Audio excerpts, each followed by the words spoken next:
You ever notice how men talk about women not being able to decide where to eat like it's one of the great mysteries of the universe? Like black holes, the pyramids, and why your ex still clicks like on your social media photos but never texts you back. Ask a guy about it and he's like, I've been married for 18 years and I still don't know why she can't just pick a restaurant. Well, tonight, I'm going to do the unthinkable. I am going to explain, on camera, why women can't decide where to eat. This is one of those secrets we're not supposed to say out loud. Like how a magician never reveals how the rabbit got into the hat, or how women never admit which group chat is the real group chat. Saying this out loud is like saying Beetlejuice 3 times. Somewhere, a woman's going to feel a disturbance in the force, put down her menu, squint at the air, and whisper, "Who talked?" Before we get rolling, please subscribe. I need to start making a living at this.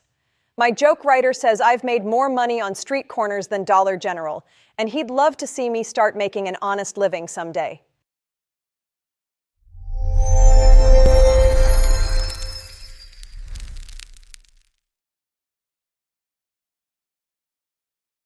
Let's start in a familiar location. The car. You're both dressed, you've both said, let's go out to eat. Theoretically, this should be simple. He turns to her, all confident, and says the fatal words, "So, where do you want to eat?" And her entire nervous system just goes, blue screen of death.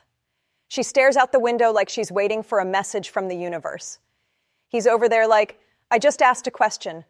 Not if she wanted to move in with my mother.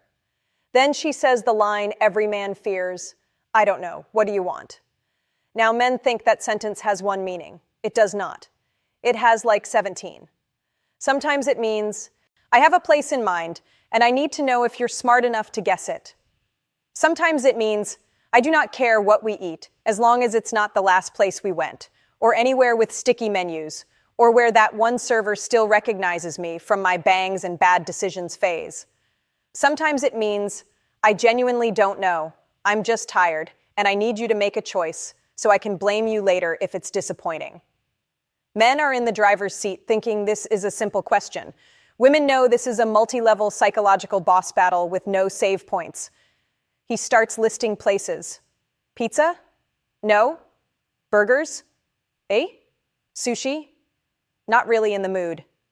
After the 10th rejection, he's like, so you do know what you want?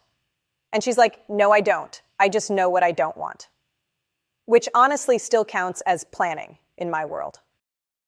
Now here's the funny part, the thing that absolutely baffles men. Why can a woman, when she's completely alone, decide where she wants to eat? But the second a man is involved, her brain shuts down like Blockbuster in 2008. Ask a woman who's single where she wants to eat, and suddenly she gains the same level of clarity people claim to have right before they get abducted by aliens. You text her, hey, want to grab something to eat?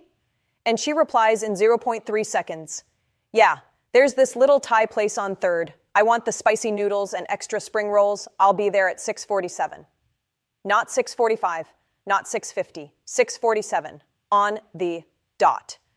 She knows when she wants to leave the house, how long it takes to park, and exactly the amount of mental negotiation required to justify cheesecake. She walks in, sits down, orders like a pro, eats what she actually wanted, and goes home satisfied. No crisis, no debate, no scene in the parking lot. Where 2 people starve to death outside a Chili's because nobody will commit. So clearly, women can decide where to eat. But something happens the second a man is added to the equation. It's like Wi-Fi. Signal was strong, 5 bars. Then he says, so where do you want to go? And suddenly we're in airplane mode. Now, let's look at a group of women.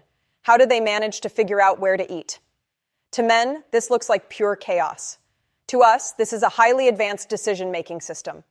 Someone drops the message, where are we eating? Instantly, 3 people respond at once. I don't care, anywhere is fine. 2 others jump in with, same, like synchronized swimmers. Those are lies, but they are polite lies. Then it begins. Okay, I could do Italian. Another responds, yeah, I'm open. But then it happens. The next woman types, I had pasta yesterday. That one sentence, I had pasta yesterday, We'll erase every Italian restaurant in a 30-mile radius from consideration. Then someone says, what about tacos? And another woman goes, I had tacos yesterday. Without planning it, everyone shifts to a new cuisine in perfect silent agreement. To men, this looks like nonsense. To women, this is a well-oiled decision machine built entirely out of vibes, side comments, and one girl saying, I'm not really feeling fried food. Women will analyze parking, lighting, how loud it is, whether the chairs look like they respect knees over 35, and if the bathroom mirror is going to destroy our will to live after we eat bread. And somehow, after 15 minutes of what sounds like chaos, we land on one place and everyone goes, yes, that. Try to add a man into that group chat, though? System failure. He comes in like, what about that sports bar with the 47 TVs? Every woman's inner operating system just crashes. We go from sophisticated consensus engine to everyone suddenly behaving like witnesses in a mob trial. So let's review. Single woman, she can decide. Group of women, they can decide. Woman with a man, suddenly we're back to, I don't know, what do you want? This is not an accident. This is not sabotage. This is not us trying to ruin date night. This is ancient programming. Here comes the part that's going to make real men cry. We're going back to caveman times. All right, everybody, brace yourselves. I'm about to unveil the grand secret women have guarded since fire was invented, passed down through centuries like forbidden lore, the kind of truth we were supposed to bury right next to the recipe for perfect mashed potatoes. Picture this. Way back in prehistoric days, the roles were simple. The man was the hunter-gatherer. He went out with a big stick, way too much confidence, and not enough common sense. He roamed the land, looked at the wildlife, and thought, yeah, I can take that. In your brain right now, I want you to picture a caveman clunking a brontosaurus over the head with a club and dragging it back to the cave. Now, can a man actually drag a brontosaurus? No. Is that scientifically accurate? Also no. Do I care? Absolutely not. It's a funny image and we're keeping it. So caveman Gary, because of course his name is Gary, drags home this giant dinosaur, walks into the cave and says, look, woman, food. And cave woman is standing there like, I guess we're having brontosaurus. She did not pick the menu. She did not scroll through options. She did not say, I don't know, what do you feel like, rock or berry?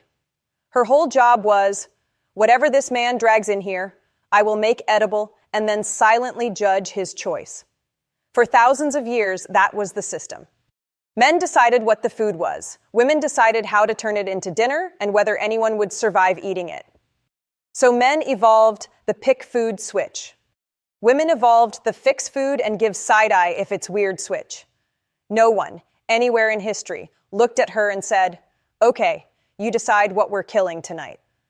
If you had asked a prehistoric woman, so what do you feel like for dinner? She would have stared at you like, sir, I am just hoping this isn't poisonous.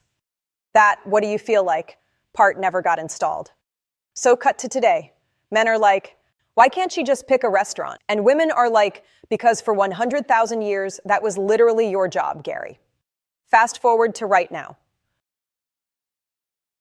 The brontosaurus has been replaced by DoorDash, Uber Eats, and a strip of chain restaurants off exit 14. But the instincts? Still there. When a man says, where do you want to eat? Her ancient brain hears, why are you asking me? You select the prey. And her DNA just goes, error, that is not my department. Her role, coded deep down, is to evaluate the prey. So when you offer options, she's running a full internal audit. Pizza? Too greasy. Burgers? Had that last week. Sushi? Trust issue. Random new place you saw on your phone? Absolutely not. She can smell a disappointing night out from 12 miles away. That's why she can't pick the one place. She was never trained to initiate, only to approve, improve, or veto. So, how does that explain why single women and groups can decide?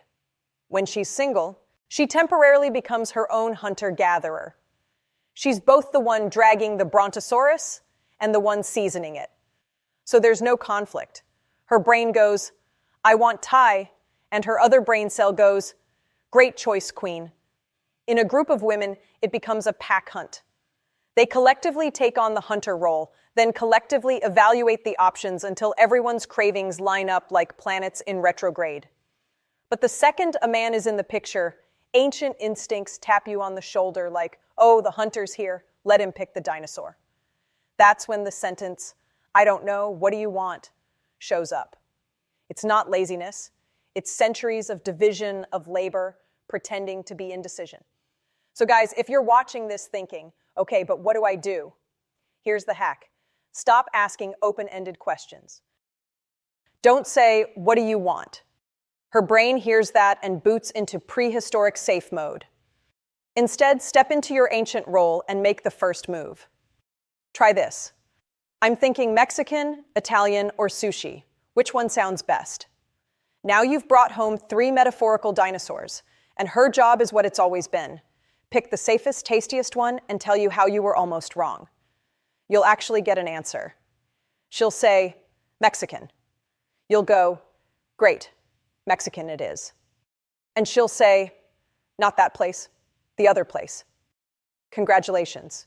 You have successfully hunted and been corrected at the same time. That is modern romance. So no, women aren't secretly trying to torture anybody by not choosing where to eat. We can decide. We do it when we're alone. We do it in groups. We're amazing at it. We just have this ancient little voice that says, if there's a man around, let him drag the brontosaurus home first. Then we'll tell him if it was a good idea. If you had a laugh tonight, hit like, subscribe, and tell me in the comments, what's the longest you've ever argued about where to eat before someone finally snapped and just took you back home to eat Pop-Tarts? I want the full story, how long it took, who caved, and whether the food was actually worth the struggle. And yes, I know I'm just a redheaded woman on your screen explaining female DNA to you, while the joke writer behind this is probably eating leftovers over the sink. But my joke writer checks your comments like he's checking a pregnancy test. He thinks it's a backward lottery where winning is the worst outcome. So tell us what hit, what missed, and what you want me to roast next. All right, go get something to eat. And if someone says, I don't know, what do you want? Just remember, somewhere deep down inside you, a tiny cave woman is shrugging.